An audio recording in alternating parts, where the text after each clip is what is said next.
In this video, I'm going to lead you through a very easy way to create a brick wall effect for backgrounds of artwork.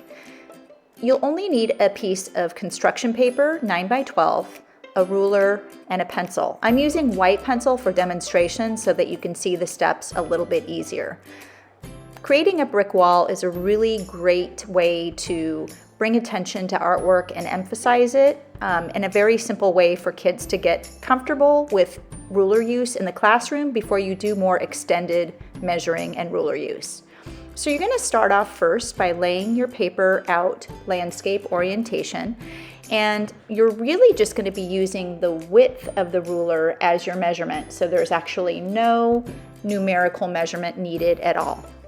And as you can see, I placed my ruler across the paper horizontally, and I'm using the straight edge of the length of that ruler to create a line.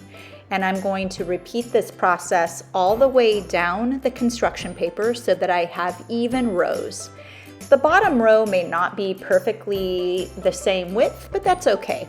You get the general idea by simply just using the measurement of the ruler width and using that as a guiding line all the way down your paper.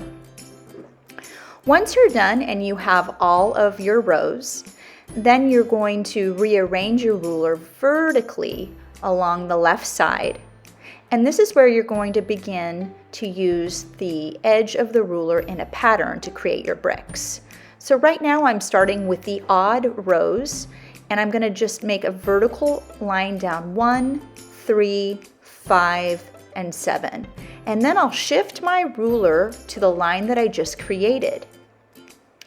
And lining that ruler up to it, now I'm going to do rows 2, 4, and 6. And in those rows, I'm going to put a line vertically against the ruler. And then you can see I'm creating an uneven brick-like pattern. So once I get comfortable with that pattern, I'm just going to repeat that again. So now I'm doing the odds again, 1, 3, 5, and 7. And I would definitely guide students through this at first until they're comfortable with a pattern, or simply show this video as a way for them to create their brick wall.